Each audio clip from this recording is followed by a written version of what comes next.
ময়মনসিংহের নান্দাইল উপজেলার রাজাপুর গ্রামের সোহরাব হোসেন প্রায় ৩০ বছর আগে খারুয়া মাদ্রাসা বাজারে করেন মিষ্টির দোকান।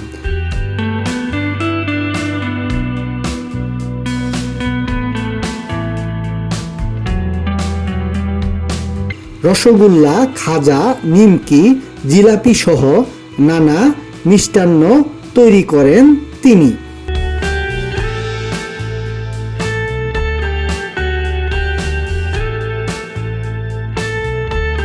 তিনি নিজে নিজেই এসব মিষ্টান্ন উপকরণ বানানো শিখেছেন। প্রতিদিন সকাল থেকে রাত অবধি দোকান করেন। এতে খরচ বাদে 1000 টাকা রোজগার থাকে তার।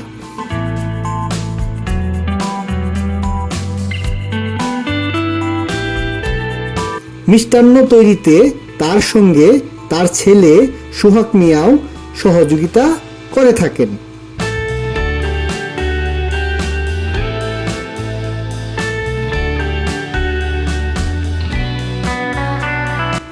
সোহরাব হোসেন জানান, আগে তার সংসারে অভাব অনটন লেগেই থাকতো।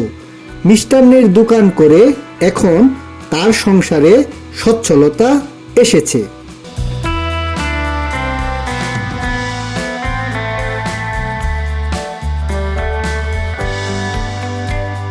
স্কুল ও মাদ্রাসায় পড়ুয়া শিক্ষার্থীরাই এই মিষ্টান্ন বেশি পছন্দ করে। তবে এ এলাকায় খাজার চাহিদা বেশি।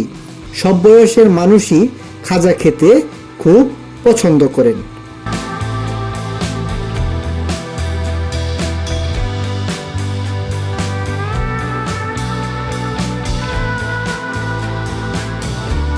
নিজেরা খান এবং আত্মীয় বাড়িও নিয়ে যান। দীর্ঘদিন ধরে এ এলাকায় খাজার সুনাম রয়েছে ব্যাপক।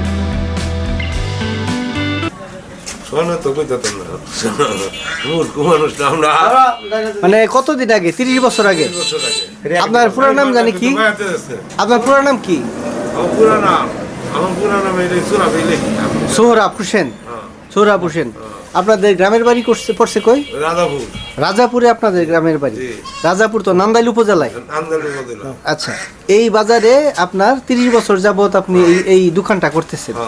এই যে মিষ্টান্ন বানানোর আগে এখানে কি ব্যবসা করতেন? এখানে না, আমি আর কোনো ব্যবসা করছি না। আমি ওইগুলো এই খাজা ওই নিমকি, গজা আর মিষ্টি এইগুলাই বানাইতেন আপনি?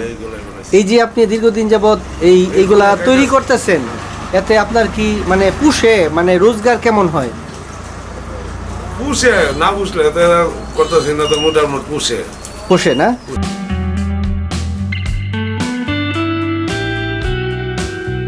সোহরাব হোসেন আরো জানান, ভবিষ্যতে তিনি আরো বড় পরিসরে দোকানটি সাজাতে চান।